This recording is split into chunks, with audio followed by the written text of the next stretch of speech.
और अब एक और बड़ी खबर कोरोना कहर को लेकर। दिल्ली में कोरोना से हालात बेकाबू हो चले हैं। 24 घंटे में एक बार फिर से 100 से ज्यादा मरीजों की मौत हुई है। कोरोना से 111 मरीजों की मौत हुई है। कोरोना के 5,879 नए केस सामने आए हैं। 24 घंटे में कोरोना के 6,963 मरीज सामने आए। जो अब तक कोरोना के 5 लाख से ज्यादा मामले सामने आ चुके हैं सिर्फ दिल्ली के अंदर। इस वक्त की बड़ी खबर, कोरोना की बेकाबू होती रफ्तार लगातार दिल्ली में दहशत बढ़ा रही है। एक बार फिर से दिल्ली में मौतों का आंकड़ा 100 के पार चला गया। कोरोना से पिछले 24 घंटे में 111 मरीजों की मौत हुई है। 5,879 नए केस सामने आए। हालांकि इस दौरान रिकवर हुए मरीजों की संख्या जो कुल संक्रमण के केस आए उससे ज्यादा रही। 24 घंटे में कोरोना के 6,963 मरीज ठीक भी हुए। तो ये बड़ी खबर है। लगातार एक बार फिर से कोरोना में मौतों का आंकड़ा 111 हो गया है, यानी 100 के पार चला गया है। यह दिल्ली में तीसरी बार है जब मौतों का आंकड़ा कोरोना की वजह से 100 के पार गया है। दो तस्वीर आपकी टेलीविजन स्क्रीन पर। 24 घंटे में 111 लोगों की मौत हो गई है। कोरोना संक्रमण की वजह से लोग दहशत में हैं। सरकारें इस बात की अपील कर रही हैं, हम भी आपकी इस बात से अपील कर रहे हैं, इस बात को लेकर कि आप जब बाहर निकलिए तो मास्क का इस्तेमाल करिए, सैनिटाइजर का इस्तेमाल करिए, एहतियात बरतिए, क्योंकि जब तक दवा नहीं आती, जब तक वैक्सीन नहीं आती, तब तक आपकी एहतियात, आपकी सावधानी ही कोरोना के संक्रमण से आपको बचा सकती है। आपको दिखाते हैं कुछ तस्वीरें किस तरीके से जो कोरोना की तीसरी वेव है लोगों को डरा रही है, लोगों को परेशान कर रही है। 5 दिन में कोरोना का ग्राफ दिल्ली के अंदर आप देखिए।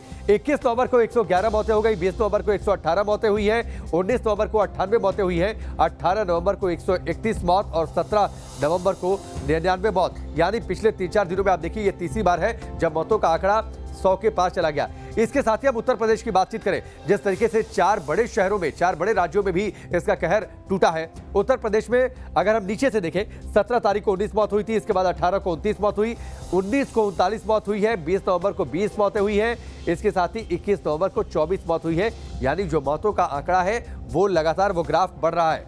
मध्य प्रदेश की तस्वीर हम आपको दिखाते हैं। 17 को 10 मौतें, 18 नवंबर को 13, 19 नवंबर को 14 मौत, 20 नवंबर को 9 मौत और 21 नवंबर को 11 मौतें हुई हैं। तो ये मध्य प्रदेश की तस्वीर है। इसके साथ ही राजस्थान का भी जो आंकड़ा है वो हम आपके सामने रखते हैं किस तरीके से अब पिछले 24 घंटे में यहाँ पर 16 मौतें हुई हैं, फिर 14, 15 यानी 10 से ऊपर लगातार मौतों का आंकड़ा बना हुआ है।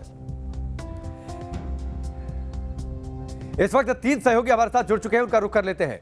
दिल्ली से हमारे सहयोगी मोहित बख्शी जुड़ चुके हैं, अहमदाबाद से पूरा पटेल जुड़ चुके हैं, इसके साथ ही जयपुर से हमारे संवाददाता लाल सिंह फौजदार हमारे साथ जुड़ चुके हैं। सबसे पहले मोहित, मैं आपके पास आता हूं। तीसरी बार मौतों का आंकड़ा 100 के पार, 111 मौतें हुई है, यह आंकड़ा डरा रहा है। जी, आंकड़ा बहुत ज़्यादा डरा रहा है क्योंकि बेशक ही नंबर जो है वो आपको ये दिखे, आंकड़ा जो है 5,889 पहुंच गया है, यानी आंकड़ा कम होता हुआ नजर आएगा। लेकिन ये जो मौत का आंकड़ा है ये अपने आप में बहुत ज़्यादा चिंताजनक है, 111 मौतें। इसके अलावा हम आपको बता दें कि 118, 131 और 104 मौतें इसी नवंबर में हो चुकी हैं। लगातार ये कहा जा रहा है कि इसके लिए भी कमेटी अपना काम कर रही है, लेकिन क्यों ये मौतों का आंकड़ा थम नहीं रहा। हालांकि अब ये कहा जा रहा है कि आईसीयू बेड्स और आईसीयू वेंटिलेटर्स बेड दोनों ही जो ऐड किए गए हैं, आईसीयू बेड्स टोटल 411 जोड़ने की बात कही जा रही है। लेकिन सबसे बड़ी बात यही है इस पूरे घटनाक्रम में कि कोरोना के मामले जिस रफ्तार से बढ़ रहे हैं, उनको रफ्तार को लगाम लगाने के लिए आखिर क्या किया जाएगा, क्योंकि प्रशासन कह रहा है कि हमने ठीक है, मैं आपके पास आता हूं मोहित। एक बार मैं जयपुर का रुख कर लेता हूं। लाल सिंह फौजदार हमारे साथ जुड़े हैं। जयपुर में भी स्थितियां चिंताजनक है। लाल सिंह, लोग क्या एहतियात बरत रहे हैं, लोग क्या सतर्क हो रहे हैं?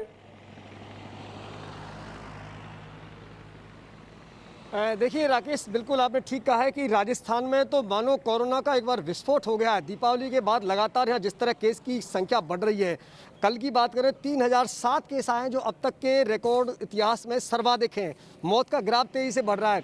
लिहाजा राकेश मैं ध्यान दिलाना चाहूँगा कि राजस्थान सरकार एक बार फिर गंभीर कदम उठाने जा रही है।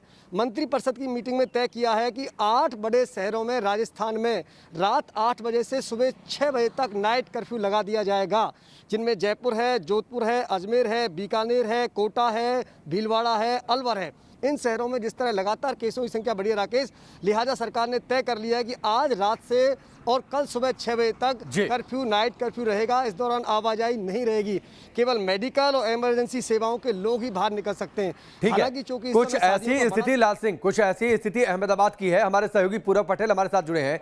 पूरब बताइए, वहां भी कंप्लीट कर्फ्यू चल रहा है ताकि कोरोना की रफ्तार पर लगाम लगाई जा सके। क्या जानकारी, क्या अपडेटेड रिपोर्ट कोरोना संक्रमण को लेकर?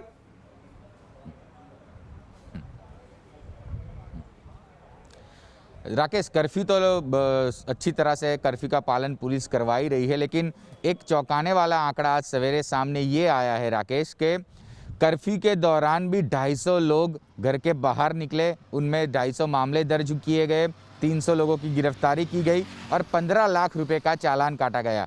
ये आंकड़े ज़रूर आपको डरा रहे, क्योंकि बताया है सरकार ने कि अहमदाबाद में अगले 2 दिनों तक संपूर्ण कर्फ्यू रहेगा, फिर भी आप किसी न किसी बहाने से घर के बाहर निकलते हैं। दूसरी चौंकाने वाली बात राकेश ये है कि अहमदाबाद के करीब 50 से ज़्यादा पेशेंटों को आसपास के इलाकों में भर्ती करवाया गया है। यानी जो पिछले 2 दिनों से अहमदाबाद में आईसीयू बेड और वेंटिलेटर बेड की कमी दिखाई दे रही थी, वो अब साबित होती हुई नजर आ रही है। तो जाहिर है तौर पर पूरब, और आपने जो पहली जानकारी दी, कितने चालान काटे गए, लोगों को गिरफ्तार किया गया, ये इस बात की तस्दीक करती है कि लोग लापरवाह हैं और इसी वजह से कोरोना की ये वेव लोगों को डरा रही है और इसी वजह से संक्रमण की रफ्तार पर लगाम नहीं लगाई जा पा रही है। आप सबका बहुत बहुत शुक्रिया हमसे जुड़ने के लिए। यहां पर रुकेंगे ब्रेक के लिए, बहुत जल्द वापस लौटने।